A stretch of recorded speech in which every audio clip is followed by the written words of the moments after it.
नमस्कार। आप देख रहे हैं बुलंद आवाज पूजा सिंह के साथ। दोस्तों, एक आम इंसान, एक आम नागरिक सबसे ज्यादा भरोसा अगर किसी पर करता है तो वो है देश की न्यायपालिका। अगर देश की न्यायपालिका पे ही सवाल खड़े होने लग जाए तो फिर सोच लीजिएगा कि क्या होगा, पूरे देश की व्यवस्था का क्या होगा, आम आदमी के भरोसे का और उस विश्वास का जो एक आम आदमी, एक आम इंसान न्यायपालिका पर करता है। न्यायपालिका ही अगर भ्रष्ट हो जाए और न्यायपालिका के ही जो कार्य करने के तरीके हैं, काम करने का जो उनका तरीका है, अगर वो ही समझ लीजिए कि नैतिक मूल्यों का ह्रास करने लग जाए और नैतिक मूल्यों के रास्ते से भटक कर किसी और रास्ते पर चलने लगे तो समझ लीजिए कि फिर देश का जो भविष्य है, देश की जो स्थिति है, वो पूरी तरीके से अंधकार में है। आज न्यायपालिका के लिए बहुत हड़कंप का दिन रहा। बहुत ज़्यादा इसकी चर्चा पूरे कहना चाहिए कि न्यायपालिका के गलियारों से लेकर सत्ता के गलियारों तक और आम आदमी की जो जिंदगी की जुबान है उस पर रही है। क्या है पूरा मामला, आपको बताते हैं कि justice Yashwant Verma, Delhi high court के जो न्यायाधीश हैं यशवंत वर्मा, उनके घर से भारी मात्रा में नकदी बरामद हुई। पूरा मामला आपको बताती हूँ कि दिल्ली हाई कोर्ट के न्यायाधीश यशवंत वर्मा के सरकारी आवास पर लगी आग के बाद भारी मात्रा में नकदी बरामद होने से न्यायपालिका में हड़कंप मच गया। यह मामला इतना गंभीर हो गया कि सुप्रीम कोर्ट के मुख्य न्यायाधीश संजीव खन्ना के नेतृत्व वाले कॉलेजियम को उन्हें तत्काल स्थानांतरित करने का फैसला लेना पड़ा। इस घटनाक्रम ने न्यायिक गलियारों में हलचल मचा दी। टाइम्स ऑफ इंडिया की रिपोर्ट के हिसाब से जब आग लगी उस समय न्यायमूर्ति वर्मा जो हैं यशवंत वर्मा, वो घर से बाहर थे। उनके परिवार के सदस्यों ने फायर ब्रिगेड और पुलिस को सूचना दी।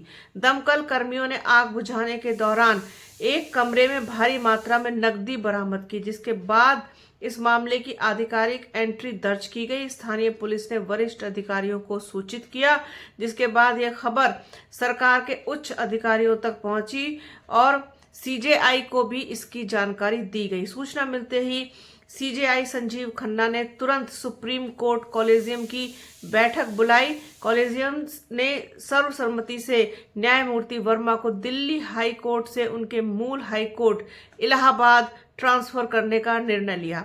न्यायमूर्ति वर्मा को अक्टूबर 2021 में इलाहाबाद से दिल्ली हाई कोर्ट में भेजा गया था।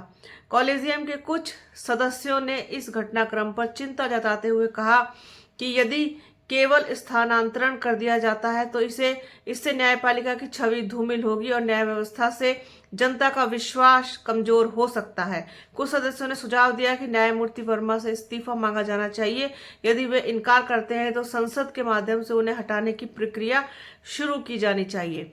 संविधान के अनुसार किसी भी हाई कोर्ट या सुप्रीम कोर्ट के न्यायाधीश के खिलाफ भ्रष्टाचार, अनियमितता या कदाचार के आरोपों की जांच के लिए 1999 में सुप्रीम कोर्ट द्वारा इन हाउस प्रक्रिया तैयार की गई थी। इस प्रक्रिया के तहत सीजेआई पहले संबंधित न्यायाधीश से स्पष्टीकरण मांगते हैं। यदि जवाब संतोषजनक नहीं होता या मामले की गहन जांच की जरूरत महसूस होती है तो सीजेआई सुप्रीम कोर्ट के एक न्यायाधीश और 2 उच्च न्यायालयों के मुख्य न्यायाधीशों की एक इन हाउस जांच समिति गठित कर सकते हैं।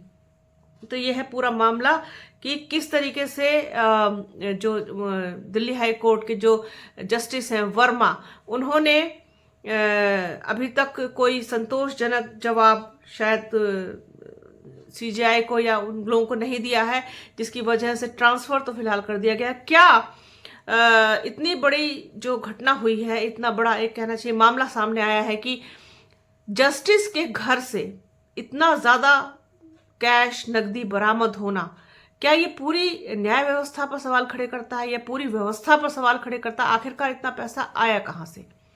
क्या न्याय भी अब खरीदा जाने लगा है? जिस तरीके से एक कहावत है कि न्याय बिकता है, बोलो खरीदोगे, जैसे एक वो था कि दूल्हा बिकता है, खरीदोगे, उसी तरीके से ऐसा लग रहा है कि जैसे न्याय बिकता है, क्या खरीदोगे? ये पैसा न्यायाधीश के घर आया कहां से? क्या लोगों के प्रति जो न्याय करने के लिए जो बैठे हैं लोग, क्या उन्होंने लोगों के साथ उचित न्याय नहीं किया? क्या किसी को उस कर्म की सजा भुगतनी पड़ी जो उसने नहीं किया, या फिर कोई बच के निकल गया?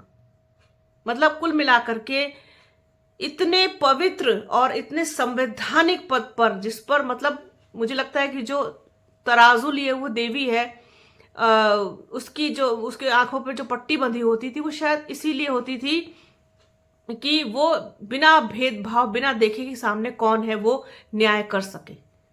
अब उसके आंखों से पट्टी भी हटा दी गई, अब तो वो देख सकती है।